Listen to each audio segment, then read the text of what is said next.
Let's mic history को जानो। दो मोती विलीन हो गए, 27 सोने की मुहरें लुप्त हो गई और चांदी तांबे की तो पूरी गणना ही नहीं की जा सकती। पानीपत के तीसरे युद्ध को अपनी आंखों से देखने वाले काशीराज पंडित की चिट्ठी को जब नाना साहब यानी बालाजी बाजीराव ने पढ़ा तो वो बहुत दुखी हो गए, क्योंकि इस चिट्ठी में मराठों के पतन की खबर थी। दो मोतियों का मतलब था मराठा सरदार सदाशिवराव भाऊ और विश्वासराव भाऊ। 27 सोने की मुहरों का मतलब था मराठों के बड़े बड़े 27 सरदार, और सोने चांदी का मतलब था अनगिनत सैनिक। चिट्ठी कह रही थी कि मराठे पानीपत की तीसरी लड़ाई में सब कुछ हार गए थे। इस चिट्ठी को पढ़ने के बाद बालाजी बाजीराव इस झटके से उबर नहीं पाए और कुछ ही महीनों बाद जून 1761 में उनकी मृत्यु हो गई। इस तरह से पानीपत की लड़ाई ने मराठों के पतन का रास्ता लगभग तय कर दिया था। अफगानिस्तान के शासक अहमद शाह अब्दाली, रोहिल्ला नवाब नजीब जंग और अवध के नवाब शुजाउद्दौला की मिली भगत ने मराठा साम्राज्य को तितर बितर कर दिया था। सबको लगा था कि मराठों का हाल मुगलों की तरह हो जाएगा।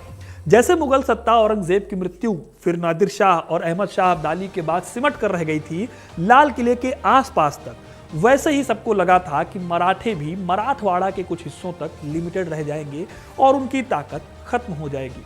लेकिन क्या ये इतना आसान था? क्या सचमुच मराठों की ताकत खत्म हो गई थी? आखिर पानीपत के युद्ध के बाद मराठों ने कैसे अपनी ताकत को समेटा और कैसे पानीपत का बदला लिया? कौन थे मराठों की ताकत को आगे बढ़ाने वाले सबसे खास नेता? ये कहानी जानना बहुत इंपॉर्टेंट है, क्योंकि पानीपत के युद्ध के बाद मराठों ने जो किया वो आसानी से देखने को नहीं मिलता। इतिहास में ऐसा कम ही होता है। आज मराठों के पुनरुत्थान की यही कहानी मैं आपको सुनाने वाला हूं, तो वीडियो को इन तक जरूर देखिएगा, क्योंकि अपना इतिहास नहीं जानोगे तो खुद को कैसे पहचानोगे। गाइस, आगे बढ़ने से पहले आपको बताऊं कि कीवी ने लॉन्च किया है एक ब्रांड न्यू क्रेडिट कार्ड जिसका नाम है यूपीआई क्रेडिट कार्ड। ये क्रेडिट कार्ड बहुत ही अमेजिंग है। अमेजिंग मैं इसलिए कह रहा हूं बिकॉज आपको इस क्रेडिट कार्ड में कैशबैक भी मिलेगा। इसमें अच्छी बात यह है कि इस क्रेडिट कार्ड से 5% का कैशबैक आप यूपीआई ट्रांजैक्शन में भी ले सकते हो। अब आज की डेट में हम लोग मैक्सिमम ट्रांजैक्शन यूपीआई से ही करते हैं, यानी कि 5% कैशबैक आपका पक्का है। और आपको यहाँ पर रिवॉर्ड पॉइंट्स भी मिलेंगे, एयरपोर्ट लाउंज एक्सेस भी मिलेगा, और जो सबसे बेस्ट चीज़ है वो ये है कि ये क्रेडिट कार्ड आपको लाइफ टाइम फ्री दिया जा रहा है। मतलब इस कार्ड को लेने के लिए ना तो कोई ज्वाइनिंग फीस है और ना ही फ्यूचर में कोई एनुअल चार्जेस आपको देने हैं। तो ये कार्ड अगर आप ले लेते हो और उसके बाद अगर आप कार्ड यूज नहीं भी करते हो तो भी आपको इस क्रेडिट कार्ड से कोई नुकसान नहीं है। इस क्रेडिट कार्ड पर आपको 5% तक का कैशबैक मिल रहा है। आजकल 5% का कैशबैक बहुत ही कम क्रेडिट कार्ड्स में देखने को मिलता है। कार्ड के बाकी डिटेल मैंने डिस्क्रिप्शन में डाल दिए हैं, तो देर किस बात की है, जल्दी से इस क्रेडिट कार्ड को अप्लाई करो और ढेर सारा रिवॉर्ड और कैशबैक पाओ। जब पानीपत का युद्ध खत्म हुआ तो मराठों का सबसे बुरा दौर शुरू हुआ। जंग जीतकर अहमद शाह अब्दाली तो वापस अफगानिस्तान लौट गया, लेकिन उसने मराठों को जो नुकसान पहुंचाया वो बहुत बड़ा था। जिन नेताओं के बल पर मराठे पूरे भारत पर अपना परचम लहरा रहे थे, पानीपत की जंग में उनके कई बड़े नेता मारे गए थे। सदाशिवराव भाऊ और विश्वासराव सहित कई नेताओं की मृत्यु से मराठा लीडरशिप लगभग खत्म हो गई थी।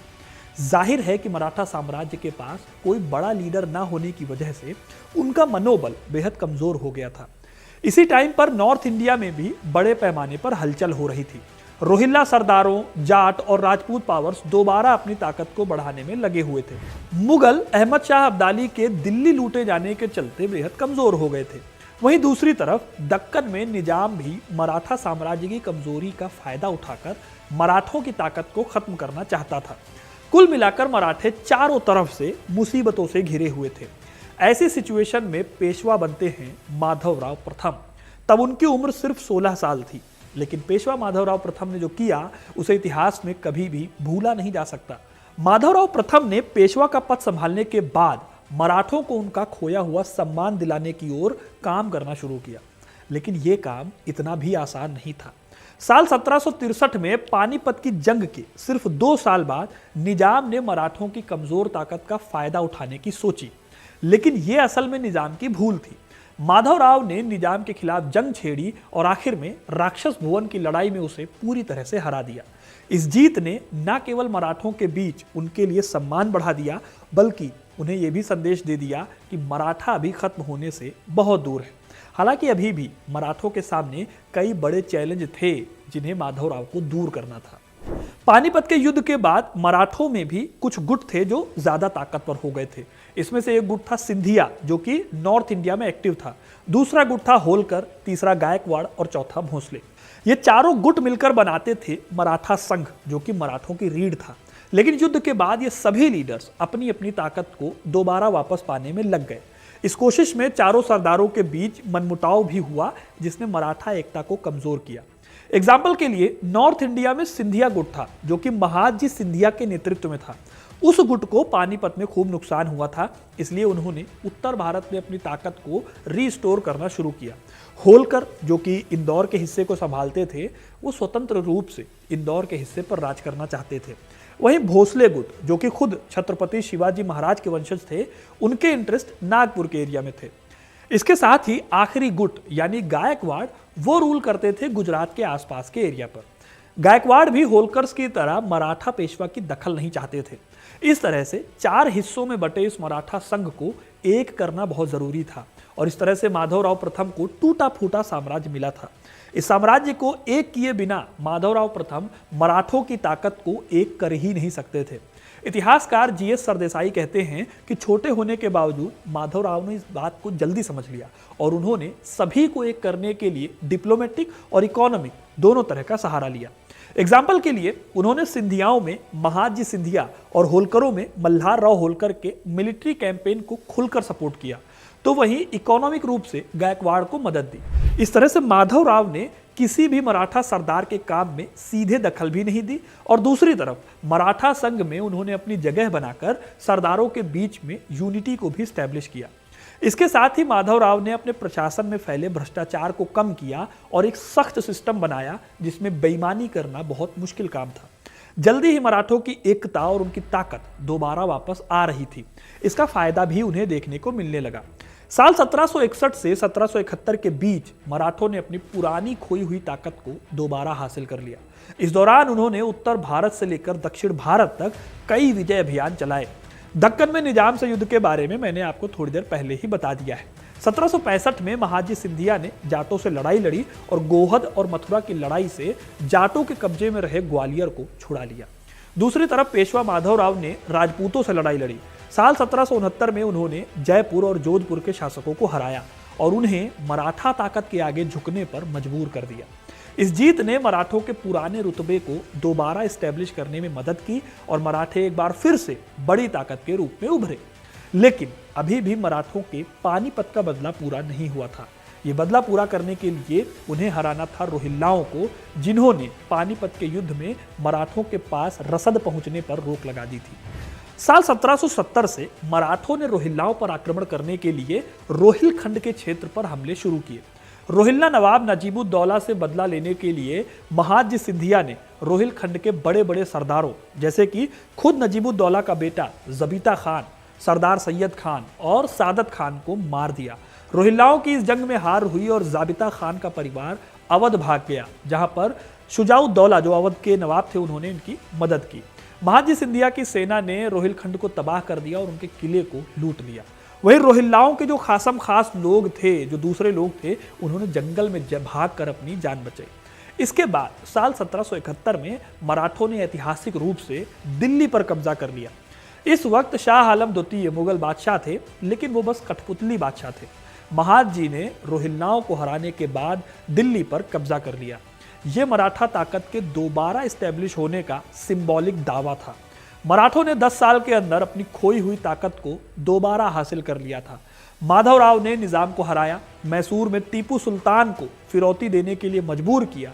इसके अलावा जाट और राजपूत राजाओं से अपने संबंधों को बेहतर किया और नॉर्थ इंडिया में अपने दबदबे को बढ़ाया। हिस्टोरियन विलियम डेलरिम्पल ने इस पूरी घटना को मराठों के पुनरुत्थान को लीडरशिप और स्ट्रेटजी की जीत बताया है। वो इसका क्रेडिट खास तौर पर माधवराव और महादजी सिंधिया को देते हैं। ऐसे ही हिस्टोरियन सतीश चंद्रा बताते हैं कि मराठों ने अपनी सेना को मजबूत करने के लिए तोप खाने और एक बेहद डिसिप्लिन पैदल सेना खड़ी की थी, और इसके साथ ही युद्ध लड़ने के लिए उन्होंने यूरोपियन टेक्नोलॉजीज को सीखा, जिसके चलते वो राजपूतों से लेकर जाटों को और रोहिल्लाओं से लेकर दिल्ली पर कब्जे तक को अंजाम दे पाए थे। इस तरह से दोस्तों 1770 के दशक के अंत तक मराठा न केवल पानीपत में हुई विनाशकारी हार से उभर चुके थे, बल्कि पूरे भारत में अपना प्रभाव भी बढ़ा चुके थे। लगभग खत्म हो चुके मराठों ने अपनी खोई हुई ताकत को बहुत आगे बढ़ाया। हालांकि आगे चलकर ब्रिटिश विस्तार के सामने उन्हें झुकना पड़ा और 3 युद्धों के माध्यम से, जिन्हें एंग्लो मराठा वॉर कहते हैं, इन युद्धों के माध्यम से अंग्रेजों ने मराठों की खोई हुई शक्ति को खत्म कर दिया। लेकिन ये 10 साल मराठों के इतिहास के सबसे खास 10 सालों में से एक है, क्योंकि मराठों ने वो हासिल किया जिसके बारे में कोई सोच भी नहीं सकता था। तो दोस्तों ये थी कहानी मराठों के पुनरुत्थान की, जिसे मराठा रिसरेक्शन के नाम से भी जाना जाता है। आपको ये कहानी कैसी लगी कमेंट करके ज़रूर बताइएगा। वीडियो को लाइक और शेयर करना ना भूलें और ऐसी इंटरेस्टिंग कहानियों के लिए, इतिहास से जुड़े रहने के लिए हिस्ट्री कनेक्ट को सब्सक्राइब ज़रूर करें। धन्यवाद।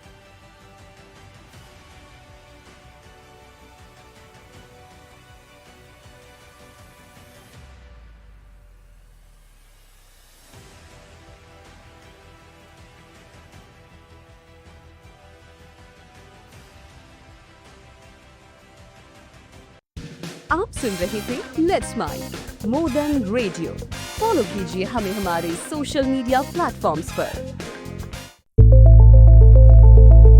It's time for news. It's time for more than radio. Presenting the first radio news app, Let's Mic. Let's Mic, a news-based app on your phone where you get to watch and listen news, talk shows, interviews, radio show podcasts.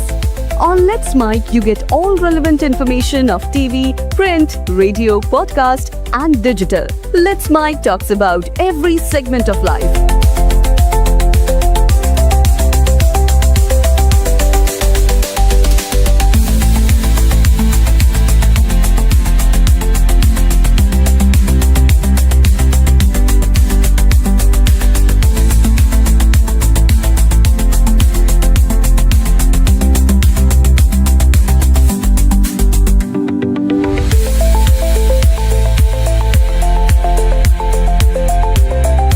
Download the app now from Play Store. Available both on Android and iOS mobile phones. Follow us on YouTube, Instagram, Twitter, LinkedIn, Facebook, Telegram, WhatsApp, Snapchat. Let's talk, let's connect, and let's mic. It's time for news. It's time for more than radio.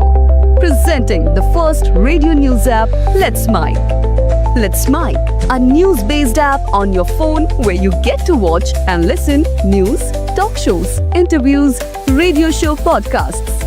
On Let's Mic, you get all relevant information of TV, print, radio, podcast, and digital. Let's Mic talks about every segment of life.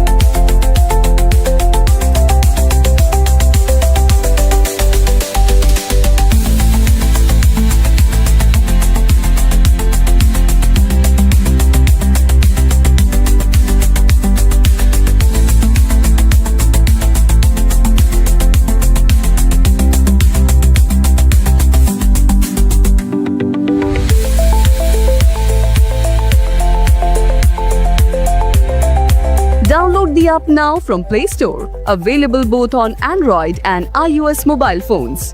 Follow us on YouTube, Instagram, Twitter, LinkedIn, Facebook, Telegram, WhatsApp, Snapchat. Let's talk, let's connect, and let's mic.